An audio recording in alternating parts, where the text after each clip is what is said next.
Namo Vasudevaya. Om Namo Bhagavate Vasudevaya. Om Namo Bhagavate Vasudevaya.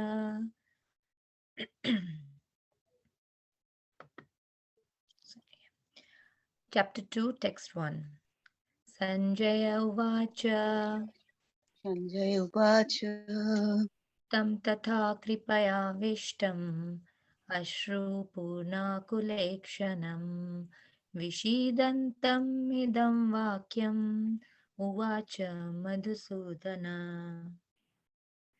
Sanjaya said, seeing Arjuna full of compassion, his mind depressed, his eyes full of tears, Madhusudana, Krishna, spoke the following words. Text 2. Shri Bhagavanu Vacha Kutastva Kashmalam Midam Vishame Samupasthitam Anaryajushtam Aswargyam Akirti Karamarjuna. The Supreme Personality of Godhead said, my dear Arjuna, how have these impurities come upon you? They are not at all befitting a man who knows the value of life. They lead not to higher planets, but to infamy.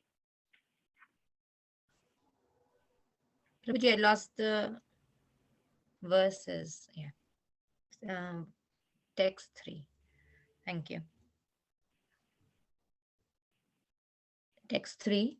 Klebhyam smagama partha naitattvai upapadyate shudram hridaya dorbalyam tyakto vatishta parantapa. O son of Pritha, do not yield to this degrading impotence. It does not become you. Give up such petty weaknesses of heart and arise, O chastiser of the enemy. Arjuna uvacha katham bhishmam maham sankhye dronam cha madhusudana ishubhi pratiyotsyami pujarhava arisudana.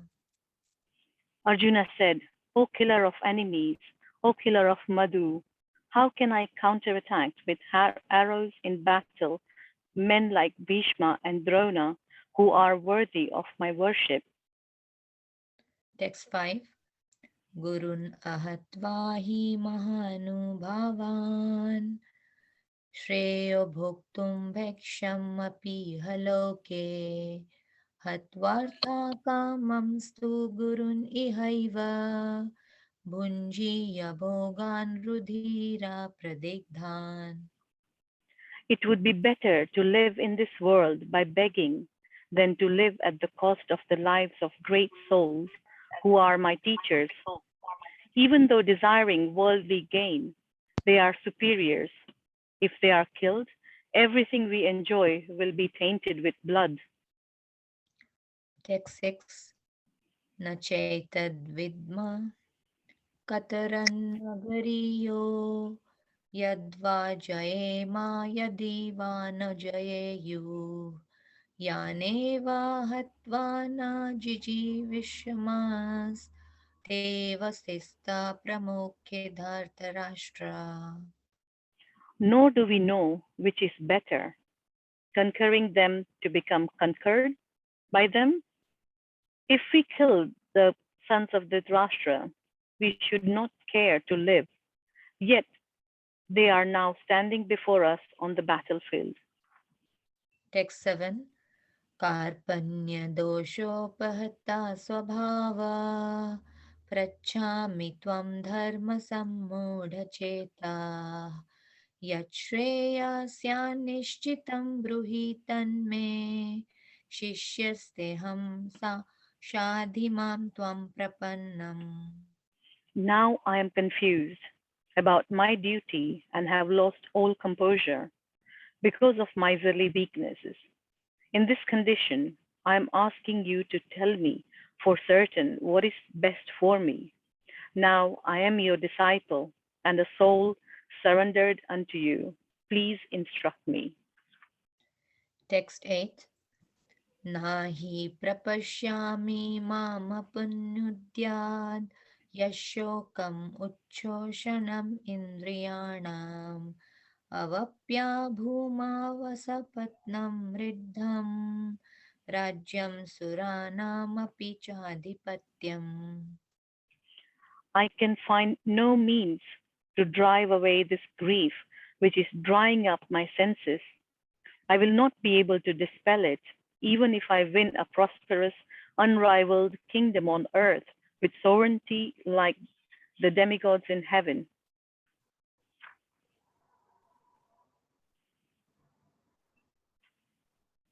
Text 9. Sanjaya uvacha evam uktva rishikesham gudakesha parantapa nayotsya iti govindam uktva tushnim bahuvaha. Sanjaya said, having spoken thus, Arjuna, chastiser of enemies, told Krishna, Govinda, I shall not fight, and fell silent. Text 10.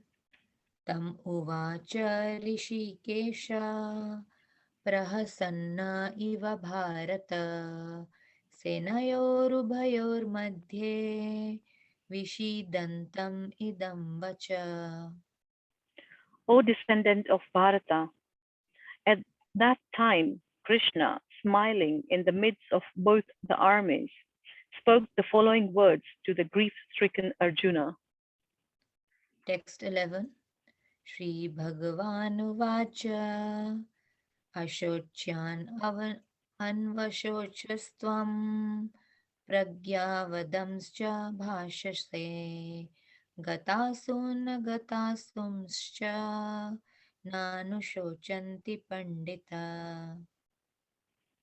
The Supreme Personality of Godhead said, while speaking learned words, you are mourning for what is not worthy of grief. Those who are wise lament neither for the living nor for the dead. Text 12. Natva evaham jatu nasham Natvam neme janadhipa Na chaiva na bhavishyama Sarve vayam ata param.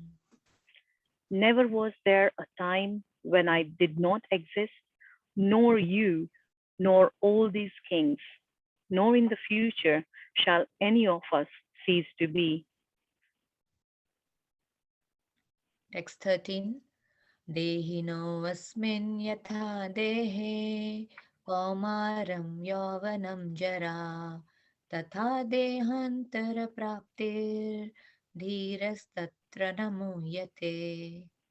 As the embodied soul continuously passes in this body from boyhood to youth to old age, the soul similarly passes into another body at death. A sober person is not bewildered by such a change. Text 14. Matra sparshastu konteya Shitoshna sukha dukkada Agama payino nityas Tam stitik sashva bharata. O son of Kunti, the non-permanent appearance of happiness and distress and their disappearance in due course are like the appearance and disappearance of winter and summer seasons. They arise from sense perception, O scion of Bharata, and one must learn to tolerate them without being disturbed. Text 15. Yam hina vyathanti yete Purusham purusharshabha Samadukha sukham dhiram So amritatva kalpate. O best among men, Arjuna, the person who is not disturbed by happiness and distress and is steady in both is certainly eligible for liberation. Text 16. न सतो विद्यते भावो न भावो विद्यते सता उभयोरपि दृष्टोऽन्तस्त्वनायोस्तत्त्वदर्शिभिः. Those who are seers of the truth have concluded that of the non existent, the material body, there is no endurance, and of the eternal, the soul, there is no change. This they have concluded by studying the nature of both. Text 17. अविनाशी तु तद्विद्धि येन सर्वम् इदं ततं विनाशम् अव्ययाय यस्य न कश्चित् कर्तुम् अर्हति. That which pervades the entire body you should know to be indestructible. No one is able to destroy that imperishable soul. Text 18. अन्तवन्ता इमे देहा नित्यस्योक्ता शरीरिणा अनाशीनो प्रमेयस्य तस्माद्युध्यस्व Bharat.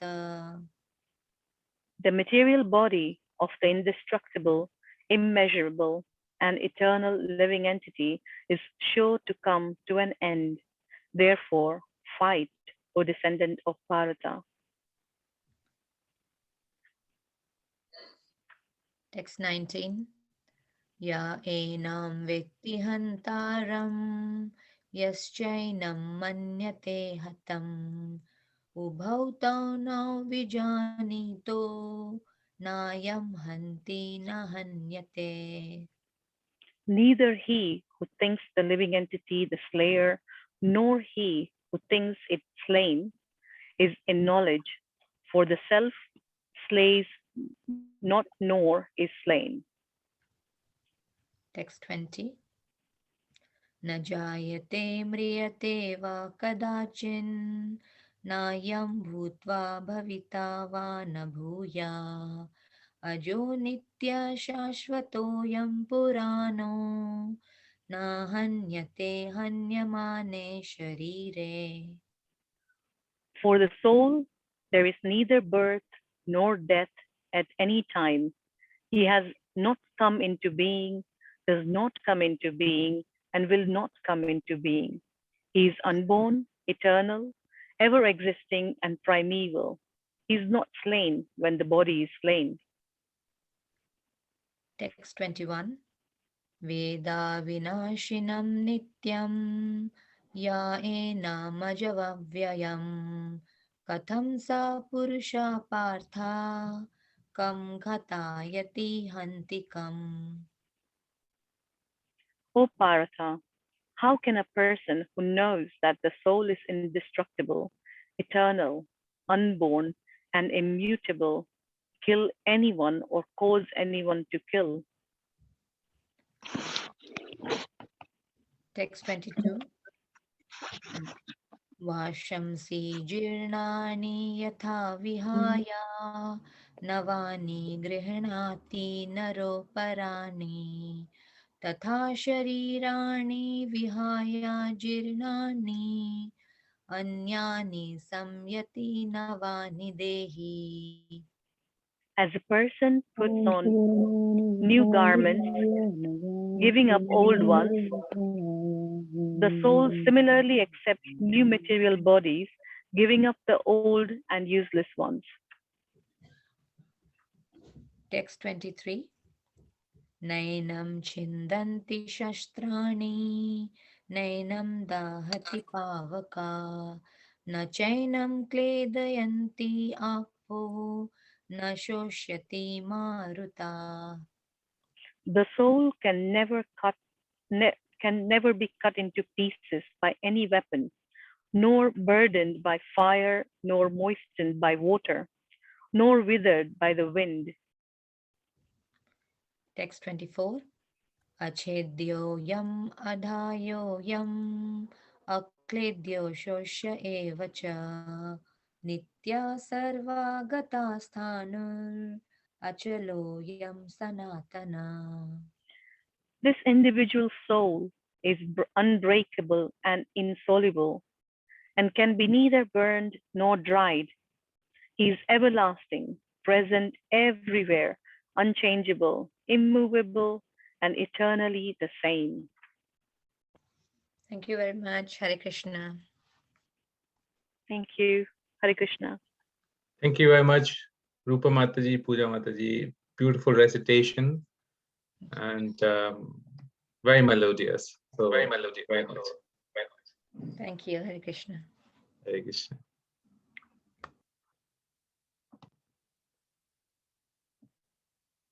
So today's verse is text 18.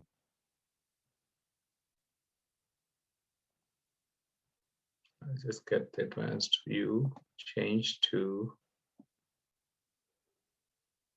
okay.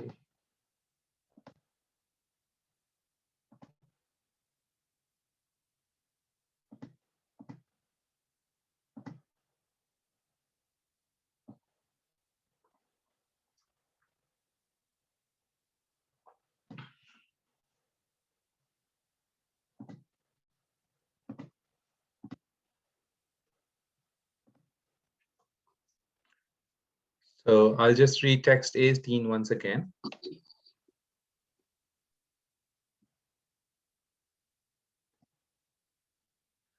Antavant ime deha nityasyoktah sharinah sharirinah anashino aprameyasya tasmad yuddhasva bharata. Material body of the indestructible, immeasurable, and eternal living entity is sure to come to an end. Therefore, fight, O descendant of Bharata. Om Jnanam Timrandasya Jnananjanashalakaya Chakshurunmilitam Yena Tasmai Shri Guruve Namaha Shri Chaitanya Manobhishtam Sthapitam Yena Bhutale Swayam Rupa Kadamayam Dadati Sapadantikam Vandeham Shri Guru Shri Yuta Padakamalam Shri Gurum Vaishnavamscha Shri Rupam Sagrajatam Sahagana Raghunathanvitam Tam Sajivam Sadhuvaitam Savadutam Parijana Sahitam Krishna Chaitanya Shri Radha Krishna Padam Sahagana Lalita Shri Vishakhanvitamscha He Krishna Karuna Sindhu Deenbandhu Jagatpate Gopesha Gopika Kanta Radha Kanta Namostute Tapta Kanchana Gaurangi Shri Radhe Vrindavaneshwari Rishabhanu Sute Devi Pranamami Hari Priye Vancha Kalpatarubhyascha Kripa Sindhuvaivacha Patitanam Pavnebhyo Vaishnavebhyo Namo Namaha Jai Shri Krishna Chaitanya Prabhu Nityananda Shri Advaita Gadadhara Shivasadi Gaura Bhakta Vrinda Hare Krishna Krishna Krishna Hare Hare Hare Rama Rama Rama Hare Hare. Material body of the indestructible, immeasurable, and eternal living entity is sure to come to an end. Therefore, fight, O descendant of Bharata. So, Lord Krishna here is directly leading us to a reality beyond illusion. And the reality is that we all know. He's using the word for sure. Material body of the indestructible, immeasurable, and eternal living entity. So if I take that part off this translation, it says the material body is sure to come to an end. And this material body, which is made of 5 elements of earth, fire, water, air, ether, is known to us that it comes to an end for sure. They say that there's a phrase as sure as death. So death is sure. What is death? Of course, what Krishna explains is one thing. We'll come there later. But our common understanding is the person dies, which means there is no more movement of the body, there's no more consciousness in the body, there's no more emotions, there's no more sense perception. It's just, it is called a dead body. Body still exists, but it's called a dead body. Now, as we all know that it's the most amazing thing that Yudhishthira Maharaj said to the Yaksha, that everybody knows that everybody is dying and for sure they will die, but due to the power of illusory energy, everybody thinks that they will continue to live, and that's how they plan their lives. We all do. And that's an illusion that Krishna is right now attacking in this particular verse. He's not only, he's telling us that what you perceive, that reality is right in front of you. That perception that the material body is there and it will die one day, that perception is all of us have it. But what we don't perceive, the reality, the soul is indestructible. The soul is immeasurable. And that's where Krishna is pointing out that you are eternal, Arjun. So are these all living entities who are there on this battlefield right now. They're all eternal. They're all souls.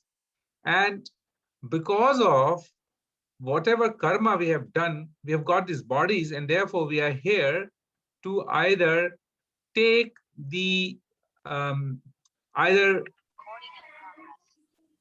enjoy the results or suffer the results of a karma. This is all has been explained later. So this is the turning point. That's where when Arjuna says that I cannot fight anymore, this is same Arjun who has been practicing all day, all night, Gudakesh. He has won over the sleep. He has conquered the sleep. Who can conquer the sleep? When sleep comes, no matter how busy or whatever you're doing, you can perhaps live without sleeping 1 day, 2 days. If you're doing Bhima Ekadashi fasting, in the night perhaps you can't sleep because of the hunger and starvation sometimes. If you're doing complete Nirjala, it's difficult. And then maybe third day, somebody cannot, cannot sleep, but there will come a time that sleep takes over. And then you can't stop. People just sleep anywhere and everywhere. So conquering sleep means conquering tamogun. It's tamogun. Sleep is tamogun. So you conquer tamogun. Arjuna has conquered tamogun. Why did he conquer this sleep? Only for one reason, for this day, for this particular day, when Krishna would put him in front of all these warriors who Krishna desired to be annihilated from the planet Earth. Paritranaya sadhunam vinashaya cha dushkritam. So vinashaya ta dushkritam is one of the goal of Krishna, the Supreme Lord. And Arjun is going to exercise that will of the Lord. And Arjun is prepared from childhood. He has been prepared from childhood to come to this day and in 18 days do what Krishna desires to do, him to do. But he is denying. He's saying, I cannot fight. Here is my bow and arrow. I cannot fight. Because fighting is not something I want to do. Although I've been prepared as a warrior, but I cannot fight here because all of these people who are right in front of me are my teachers, my friends, my relatives. So as we described earlier, Arjuna is able to see everybody from the point of compassion, but he's relating everybody else through his material designations. And therefore, Krishna is saying that Kalebyam, and Arjuna is the most powerful warrior of the time. And what is Krishna saying? That you are showing the sign of, what is the sign of impotencies? Why are you behaving like this? And Hridaya Daurbalyam, why are you showing this weakness of the heart? So Krishna has said, this lakshanam, this sign of attachments to the material things of the world, to the material people of the world, to anything which is perceived by the senses as Hridaya Daurbalyam. Hridaya Daurbalyam. So in the heart, there's a knot. In the heart, there's a knot. And this knot is very, very tight. And when this knot is there with the material world, to begin with oneself, because one is thinking himself to be the body, therefore, the knot in the heart is so tight that one thinks that one is one, that the conditioned soul is one with those attachments. And therefore, this knot, when it's broken, is very painful. It pains. And because it will pain, therefore, I will not like to break that attachment because it will pain. Knot is so tight. And of course, we understand that spiritual practices in due course of time will slacken this knot. And when the knot is slackened, it will easily be opened without any pain. When there is no pain, you will not like to stick with your attachments. That's how it works. So when Krishna right now speaking, when Arjuna is speaking to Krishna saying that, Lord, I don't want to fight, it is because of the attachment which is causing pain in the heart. And that pain is overwhelming. It is turning into grief. It is turning into some kind of poison in the heart. It is actually taking away Arjun's intelligence from his goal. His goal is to kill the unscrupulous. And however, he's not able to see his goal anymore. There's a lot of dust on the mirror of his heart right now. And that's when Krishna is taking position of a guru. And he started to explain him, of course, the famous verse 213, Deinasmi yathadehe, Kamaram yavnam zara tatha dehantar praptim, dhiras tatra namoyate. So Krishna started from the point, this conversation of Bhagavad Gita starts at the point of the level of soul. Now, many people interpret these things very differently. They think that when Krishna says that you are not destructible and you are all you're immeasurable, they take it to the point that because you're immeasurable, you're indestructible, you are God yourself. Srila Prabhupada has explained very beautifully in the verses that how there are two entities within this body, within this kshetra, within this field of the body. What are these two entities? One is soul and one is super soul. And super soul is guiding the soul. Hirdesha Arjuna Tishthati. Krishna is saying that I am situated in the heart of every living entity. Whereas Mayavadi philosophers, they feel that it's the soul alone. There is no such thing like super soul for them. They feel and they contemplate and they interpret these verses of Bhagavad Gita as the soul is there, and that soul is actually nobody but Supreme Soul, who right now is separated from the Supreme Soul, this soul, and suffering. Once this soul goes and merges into the Supreme Soul, which is the Brahman Jyoti, the energy that is all pervading, that is nirvana, that is liberation. Now, in our parampara, we understand in Vaishnavism, we understand that this is called a spiritual suicide. This is one of the ways of attaining the Lord's realization, God realization. Brahmeti, Paramatmeti, Bhagwaniti, Shabdyate. Brahman, there is a Paramatma and there is the Bhagavan. So these people who are after Brahman, they go and merge in the effulgence of the Lord, which is a beautiful, very cooling, very soothing, very blissful existence of the Lord, wherein there is no material modes of influences of the material modes of nature. So this Brahman Jyoti is described in Brihad Bhagavatam, where Gop Kumar is traveling from planet Earth to the upper planetary systems, and he happened to come to Brahman Jyoti, where he felt so attracted, he felt so blissful, and so it is an existence of the Lord, but that's not where the full potency of the Lord is seen. Full potency of the Lord is seen as Bhagavan. Bhagavan. So this Bhagavan aspect of the Lord, where all the opulences are given, are manifesting, this is where the Vaishnavas are attracted. Because Gop Kumar was a Vaishnav, he was always worshipping the three-bent form of the Lord, his worshipable Shama Sundar form of the Lord with the flute in his hand, the Lord who is always looking after the cows, um, who is the lover of the gopis, who is tending the cows and eating the butter and stealing the butter. This was his lovable Lord, cowherd boy, his friend. And so how a person who is relishing that rasa with the Lord in the personal form, either in dasya ras, sakhya ras, or in parental conjugal love, they cannot find any solace in Brahman Jyoti. And the whole thing about that is only one, which is soul inside the body, is, is completely annihilated by the fact that here Krishna is saying that Krishna is established in Bhagavad Gita at many places that there's a super soul and there's a soul.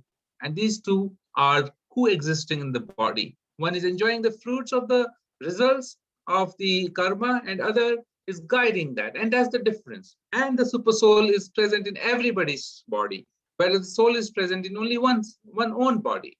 That's how there is a differentiation.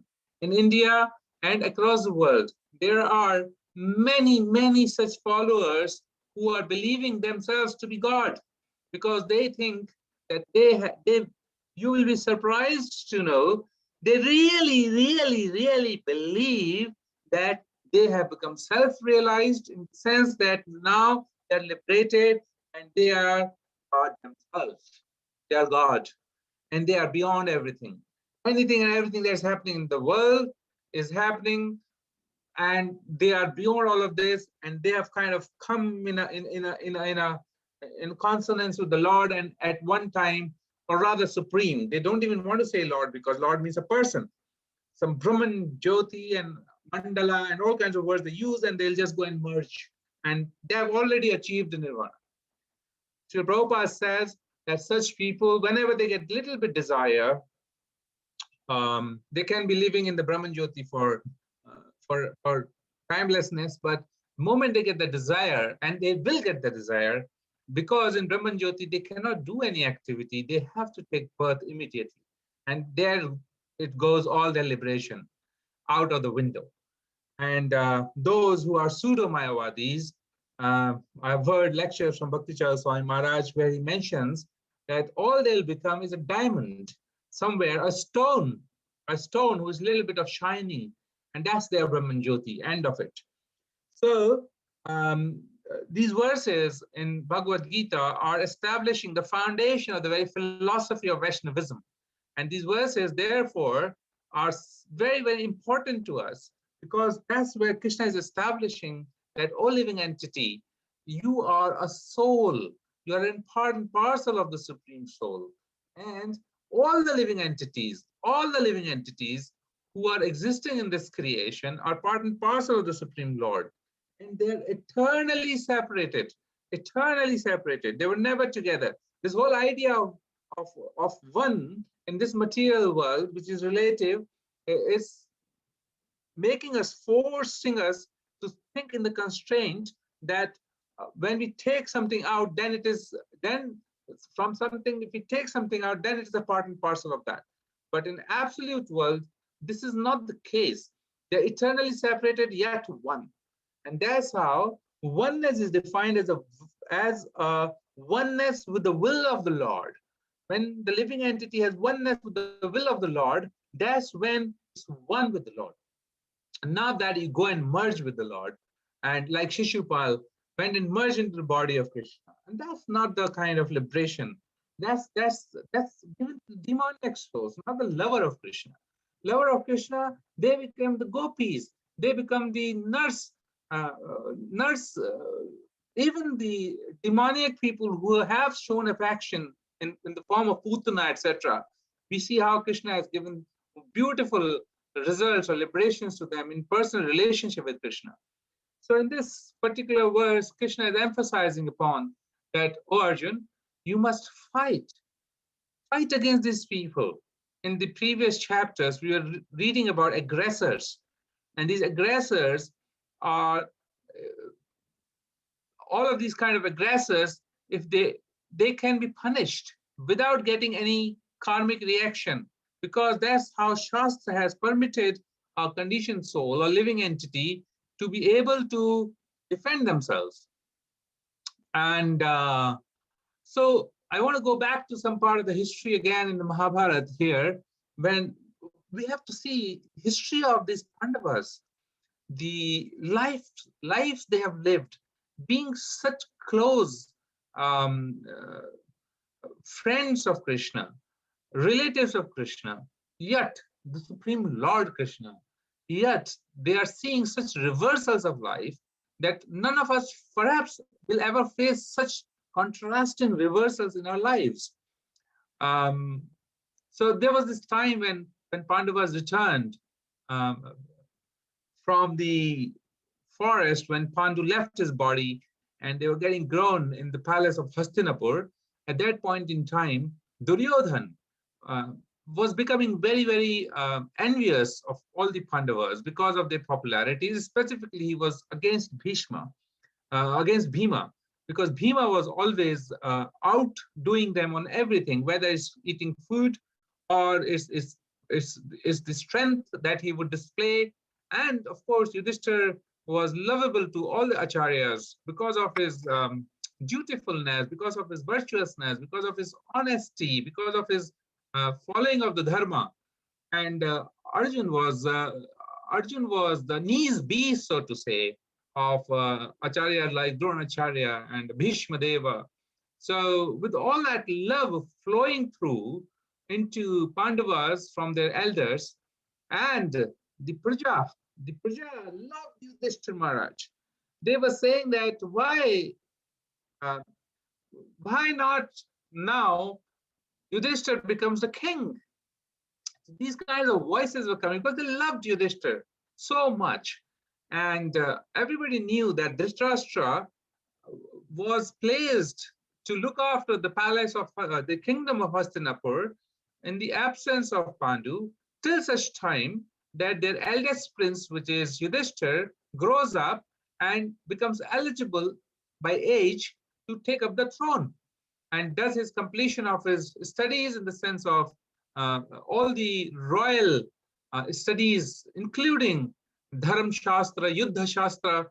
So once he's ready, then he can take up this position of ruling the world. And Dhritarashtra uh, knew well that his sons were hatred of the Pandavas. He knew well that how Duryodhan was always hating Bhima. So Dhritarashtra also knew that uh, he was he was enthroned just to look after the kingdom, not really the king, but looking after the kingdom as a representation. But in due course of time, he became very attached because he was the elder of the Kuru dynasty, and he was the one who should have got that throne. What is his? Uh, uh, what is it? What is in him which was not right, that he is born blind? What can he do about it? He is blind, but that's destiny. He should be the king because that's what he was supposed to be. So these inner feelings in his heart were always calling him out to do something which is not religious, which is not dharmic. So when Duryodhan was feeling and uh, these kind of things, that now all the Praja and even the Bhishma Pitama and all the acharyas have decided that Duryodhan, the Yudhishthir should take up the throne, Dhritarashtra was going through this agony inside that, and then when Duryodhan walked up to the chambers of Dhritarashtra, he mentioned that, Father, soon we shall all become dependent on these Pandavas. You can imagine the amount of false ego creeping out of Duryodhan, who always felt that these Pandavas were in the forest. They have just come and we are looking after them. And now the roles will reverse. They will be looking after us. They will become the kings. And after that, their sons will inherit the throne. And what will happen to us? Our line will be plunged into misfortune. We'll become powerless. We'll lose the honor, the respect that we have earned in due course of time. How painful it will be for you, Father, and for us. So this way, he started to speak to his father. And Dhritarashtra, he was already thinking in this direction. Of course, he would always also think that how can he not like Pandavas, because they are son of Pandu, and Pandu, his brother, has done so much for me. He gave me the throne, he gave me the royalty, he gave me the wealth, he won over the entire world, and I'm sitting on the throne because of him. On one side, Dhritarashtra will feel like that. And the other side, he will also feel, what will happen to Duryodhana? Uh, he thinks that he will get the throne. He will not get the throne now. So the expectations of Dhritarashtra were always going up for Duryodhana. At the same time, he can't see Pandavas suffer outwardly, but inside somewhere, because of the attachment with Duryodhana, even though he wasn't that bad in the beginning, but gradually as the things and events grew, all his attachments, the knots, Hridaya or Balyam, knots became very, very tight. And he started thinking in directions where he shouldn't be thinking like that. So Duryodhana mentioned to Dhritarashtra, look, I have a scheme that why don't we send these Pandavas out of the palace, out of Hastinapur, and make a plan so that they can never return. So Dhritarashtra, he said, what do you mean? Why don't we just get rid of them? And what we can do that once they are out of the city and out of this palace, then I will go out in the public and I'll establish my position in Hastinapur. And then Kunti and her sons could never return, you see. So nobody will think about their welfare and everybody will be in our arms, in our control. So Dhritarashtra was loving this kind of talk. His heart got very pleasing. He felt a lot of shanti in his heart. He said, and so what do you plan? I also have these kind of thoughts in my mind, but I don't speak this because it's sinful. I'm still doubtful that we should ever do these kind of things. What do you think? Will Bhishma think, and Vidur think, and Drona and Kripacharya will think? Because they love Pandavas to bits and like their own sons. They cannot tolerate them going out of the Hastinapur. So Duryodhana smiled and he said, Bhishma will remain neutral because his loyalty lies to the throne, not to the king. If you are the king, he will still serve the throne. If Yudhishthira is the king, he will still serve the throne. If I am the king, he will still serve the throne. He has taken vows to serve the throne. Whoever sits on the throne will be the person who will serve. So why you worry about Bhishma and Drona? Drona's son, he is Aswatthama, is my staunch supporter.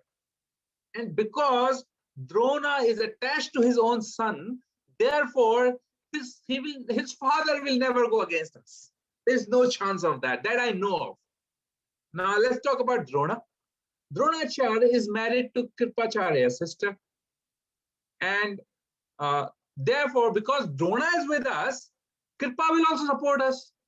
So Dronacharya, Kripacharya, Bhishma, they all will support us. There's no doubt about it. Only person I cannot trust is Vidura. This uncle Vidura, he's always after Pandavas, and he is something I cannot trust. This Vidura. But what can Vidura do? He's ultimately reporting to you. So there's no harm. We can just get rid of these Pandavas. What harm? And Pandavas, when they go, everything will be forgotten. So this way, Duryodhana implored his father to agree to his nasty plans. And who was making these nasty plans? Of course, Shakuni, the brother, the loyal brother of Gandhari, Shakuni. He was sitting in Hastinapur just to make sure that uh, Bhishma must be destroyed, because he made his beautiful sister who could see to come to Hastinapur and get married to Dhritarashtra, who is blind, and she has blinded herself now. And this was one of the reasons that he would always show so much of love to Duryodhana. And Duryodhana felt that only one well-wisher he has is Shakuni and Karna. So these two characters in his life, they were always supporting his all misgivings and wrongdoings. So Dhritarashtra was torn inside. What to do? One side is sinful activity, brother's son, and other side, my son. He said, look, okay, reluctantly inside his heart, and somehow he assented with the request of Duryodhana. And then the evil plot was manifesting. The evil plot. This Dhritarashtra, when he gave consent, Duryodhana became very sweet with the Pandavas. And Dhritarashtra also started to talk about a place called as Varnavat. Now this Varnavat, he mentioned to Pandavas that there will be a festival of Pashupat in Varnavat very soon. And the procession has no equal anywhere in the world. There'll be decoration of gems and jewels and entertainment that will delight the heart. So he was talking this to Yudhishthira and said that, why don't you all go to Varnavrata and give charity to the people and take your leisure time, relax and enjoy yourselves there. You have studied and passed everything now. You can have good time with the family. So Yudhishthira Maharaj was very intelligent. He immediately understood this is some plot to remove them from the city. But Yudhishthira Maharaj was so intelligent that he could also understand that these are the forces which are so powerful that he cannot do much about it, but to consent to the plan. So even though he understood there was a plot which is hatched against them, he was feeling helpless and he was feeling to be supporting that plan. So date was set for Pandavas to depart, and Duryodhana was overjoyed. And Pandavas, when they agreed to go, Duryodhana had a very trustworthy person with the name of Purochana. Now this Purochan, Duryodhana told him, look, Purochan, you must go at once to Varnavat and you use very skilled and trusted artisans and construct a palace, a mansion for the Pandavas. This mansion should be very elegant, should be full of rich furnishings and furnitures, very royal, but make sure that this palace is made of ghee and oil and lac. And now once you make, these are all inflammable items. The house made of lac, oil, earth will just catch fire in no seconds. It can burn down. And anybody living in that palace will not get a chance to escape. Within moments, he will be finished. So they said that make sure that you make nice scent in the house so nobody could suspect that it's made of oil and lac and everything else. And that's Purochan was expert. He went and did go ahead and build a house for Pandavas, a royal palace for them to sleep and live there for some time. Duryodhana was very happy with these achievements, and he said to Purochan that you should personally go there and make sure at right time in the night, at some point in time when the Praja feels that Pandavas are not plotted, rather they are happily enjoying the palace, at some point in time, after many months or whenever the right time is, you put the house to fire. And Purochan was staying just outside in the outside quarters of that palace. So Purochan promised to do everything as he has been asked to. Pandavas ultimately took leave after touching the Bhishma's foot and Dhritarashtra's feet, and embraced their equals with love, and taking leave of the ladies, they respectfully walked around with folded palms and mounted on their golden chariots, and all the citizens, they waved them off. Nobody understands that what are they going for. Everybody's thinking that this is all good plan. So Duryodhan, you can imagine his height of happiness inside. He's feeling so achieved. And then when Pandavas finally reached to this house, or rather leaving this place, Vidura appeared at the scene. Vidur, being the uncles and the benefactor of Pandavas, spoke for a few minutes to Yudhishthira, and he spoke in a tribal language. And he said, uh, he said, one who knows there are sharp weapons capable of cutting the body, although not made of metal, is not injured by them. He spoke like that. And he said, he would survive who understands that the consumer of wood and straw does not reach the dwellers of a hole in the forest. Therefore, always stay alert. One who keeps his sense under control can never be overcome by any enemy. So when Yudhishthira Maharaj heard this, he understood the purport of this language, which was spoken in Malicha language, which was tribal language. And Yudhishthira Maharaj understood that Vidura is guiding him and telling him that there is a huge danger which is waiting outside, and the way out will be to dig a hole in the palace, get out of that palace into the forest. And that way, they all then left to the palace which was built for them in Varnavata. Citizens of Varnavata, they're waiting for Yudhishthira. Pandavas, they've always heard about the glories of these glorious five Pandava brothers and their mother, Kunti Maharani, and they were all together in the reached palace of Varnavata. All the citizens, they were enjoying and doing drums and conch shells and paddles and trumpets and welcoming all the Pandavas. With all these greetings, there was no sign of any suspicion anywhere. When they entered into the palace, immediately Yudhishthira spoke to Bhima, look, from the orders of this house, I detect it is evident this house is made of lac and teas and oil. And this is what Vidura uncle told us. And therefore, Purochan and Duryodhan has a plan to kill us. So look, Yudhishthira Maharaj's intelligence is always guiding him step by step, step by step. He knows everything. Yet, being most powerful people on the planet Earth, knowing that Lord Krishna is their ben-wisher, knowing that Krishna is Supreme Lord, still they are not retaliating. What beautiful qualities Yudhishthira Maharaj has. He is just living in the conditions that he has been put in without any retaliation, without any misgivings, without any telling anybody.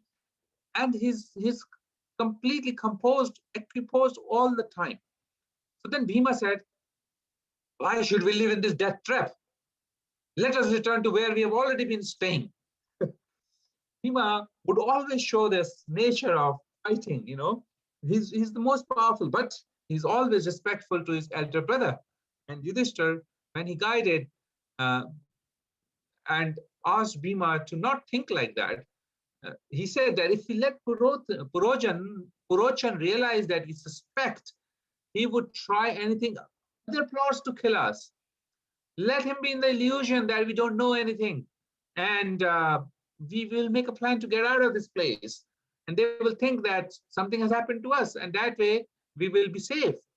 Bhima said, why shall we not challenge him outright? Why shall we tolerate all this? So Arjuna and Bhima both were thinking like this, and they spoke to Yudhishthira like this. And Bhima was very, very angry. And he remembered the times that Duryodhana has poisoned him. And that time also they have stayed silent. All because of Bade Bhaiya, you know, elder brother Yudhishthira. Why should I stay quiet this time? He slapped his biceps and said, I will go and I'll crush these Kauravas with my bare hands. And with that kind of anger. Yeah, but Yudhishthira Maharaj said, calm down, you know, they are 100 brothers and we are only 5. They have ranks, they have power, they have friends, and they have wealth. And all these warriors, they are loyal to the throne. They will fight from their side, not from our side. Who is there to help us? So we shouldn't challenge the Kurus directly. And with that scheme, he convinced uh, his uh, his two brothers, Bhima and Arjun, as well as his twins, how can they escape from that place. And soon after, sure enough, there came upon a person in their uh, palace, and he spoke in the Malaysia language exactly what Yudhishthira, he was told by Vidura. And then Yudhishthira Maharaj understood that this is a person sent by Vidura, and he's here to help us. In fact, this person was a miner, and he came here to dig the tunnel for them. So they covered a place. They started digging a place from a place, and they put a rug, large rug over that place, and mining work started. And after some time, which means a full year passed away doing that, and Purochan was completely satisfied that the Pandavas are completely unaware of the situations, and now the time is coming closer that he'll destroy them. And meanwhile, the tunnel was complete. And Yudhishthira one day made a plan that now we should all move out of this place, and we should make arrangements to go away. By the providence, a Nishad tribal woman arrived with her 5 sons on one particular night, and she was drunk, and her and her 5 sons, they were all very close to the palace at the gates, and they were lying there. And at that point in time, Yudhishthira Maharaj obviously was not aware about the situations outside. He asked Bhima to put the house on fire, and he made sure that Mother Kunti and his brothers are out of the tunnel. As they started walking out, Bhima set the house to fire, and everybody escaped. And next morning, or rather that night, Nishad woman and her sons were sacrificed in that fire, and the news spread out that the Pandavas and their mother are burned in the fire. And therefore, then Dhritarashtra ordered the royal Brahmins to go immediately to Varnava to perform the funeral rites for Kunti and her sons, along with Bhishma and Drona and Kripachar and all the elders. And they gave water. King went to the Ganges to offer sacred waters to the departed souls. And they stood on the river, and Dhritarashtra is throwing his crocodile tears. Crocodile tears. Oh, Yudhishthira, oh, Bhima, oh, Arjuna, you have left us. What will I show my face to your father Pandu? Oh, my dear Kunti, you have gone with your twins. What will we do? What are these thousands of grieving citizens of Hastinapur? How will we survive without you all? Only Vidura was there. He was not lamenting because Vidura knew what has happened. And so time is clicking out. So obviously Vidura didn't tell anybody, including Bhishma, because he knew if you tell Bhishma, Bhishma will go and take a class of Dhritarashtra immediately, and the whole plot will open up. Therefore, he kept in his heart. And then, obviously, Pandavas and the Kunti emerged from their tunnel in a far distance place in a forest in Varnavrata, and they were lying on the floor. The kingly people, they were lying on the soil, on the floor, with nothing to sleep upon, no clothes, no water, hungry, tired.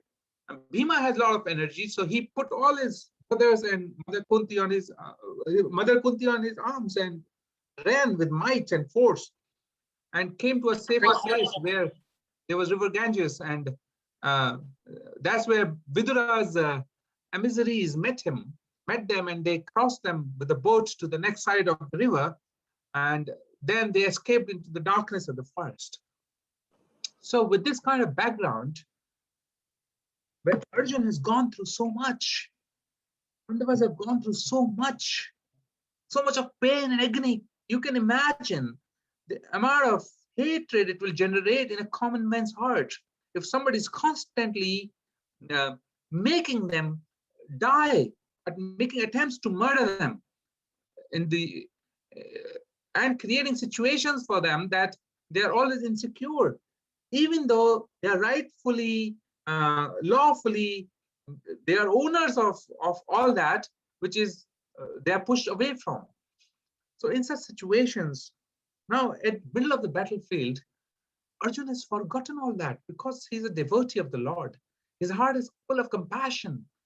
He's forgotten. He's forgotten so many things. How these Pandavas has made their life, Kauravas have made their life hell, and how Draupadi was tried to be, disrobed in the assembly of the Kurus. So Krishna here is actually he's like throwing cold water on Arjuna's face. He's saying, "Wake up! What's happening to you? Is Hriday Darbalyam, weakness of your heart. You can't see who are they. You can't see them. Why are you saying you can't fight with them? Oh Arjun, you're not this body. Even if you fight and kill them, these souls will live for always. They are never to be dead. You know, this is the fact of life. Material body dies, soul does not. Soul always live eternally forever. And this is how Krishna is specifying, giving intelligence to Arjuna so that he can see the truth as it is, not live in illusion. Now, how do we apply that into our lives? There's so much to learn from the lives of Pandavas, how we need to be equiposed in all situations and tolerate the distress and the enjoyment of this world equally. Because if you want to enjoy, then you will suffer. If you're suffering, you want cessation of suffering, and you will think that cessation of suffering is happiness. But there is no happiness in the material world. So Krishna is saying that you are eternal. You attain your nature of eternity, and that's how you will get out of this karma bandhana. You will get out of this material body. This is for us to abide the knowledge of soul, that if we can come to a platform, Brahma Bhuta Prasanna Atma na Sochati na Kamchati, the person who has achieved this state of consciousness that I am soul, and that's like liberation from the modes of nature. You can liberate it from this body. Liberation of modes of nature means you're liberated from the body, the conditions of the body. Therefore, you're conditioned soul, because you're controlled by the conditions of the body. You can't enjoy forever. You can't eat whatever you want to. You can't sleep forever. You can't do anything that you want to do forever. It's always conditions are applied. And those conditions, we are conditioned souls.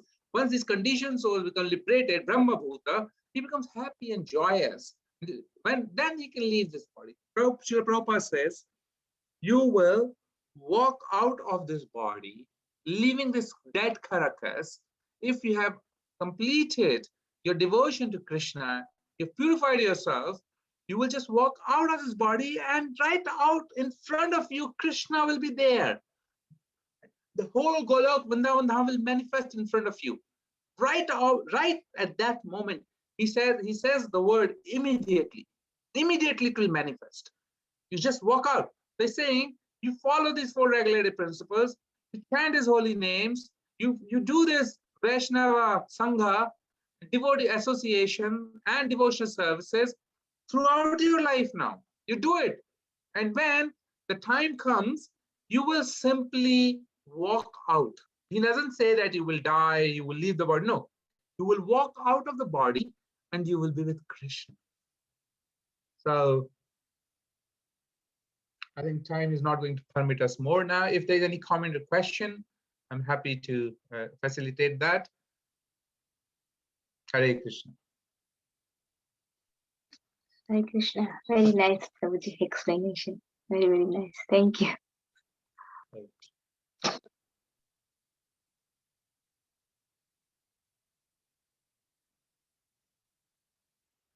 Okay, so thank you all for your wonderful association. If there is no more question or comment, I will recite the Vaishnava Pranam mantra to all of Hare you. Krishna, Manu Prabhu. Hare Hare Krishna, Krishna, Prabhuji. Prabhuji. Haribol Prabhu, this is Divyanam Das here. Thank you, Prabhu. I just wanted to make an announcement tomorrow Oh, morning. yes. Tomorrow morning, we have a very special class by Vrindavan Chand Prabhu. It's a very auspicious day in the sense of a Vaishnav celebrating a life of Vaishnav. It is Bhakti Vinod Thakur's disappearance day and Gadadhar Pandit's disappearance day tomorrow.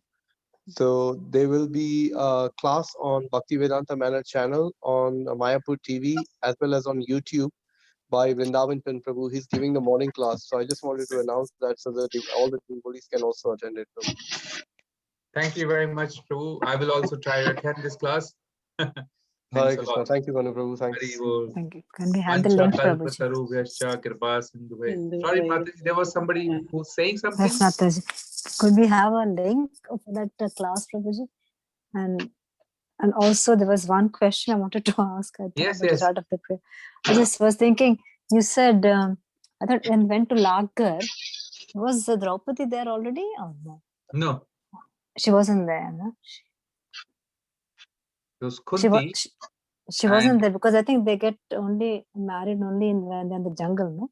Yeah, I think. it was afterwards when Bhima gives birth to Gatotkaksha, and thereafter there was a Swamvar, and in the Swamvar then Arjuna won Swamvar Draupadi. So that event happens afterwards. Yes. Afterwards. Okay, Prabhuji.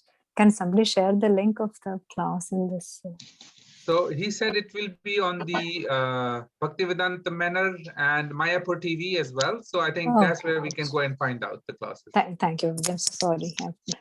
Do you know what time it is as well, please? 7:30. It's always 7:30 a.m. 7:30, yes. And you can just type in Mana Media and you'll get it. Yeah. Okay, thank you very much for that. Prabhuji. Thank you. Haribol, everybody. Judy Krishna. Mataji, Hare Krishna. Hare Hare Krishna. Krishna. Hare Krishna, Prabhu. Krishna, Krishna, Krishna, Krishna, Krishna, Krishna, Krishna, Krishna, Krishna, Krishna, Devashi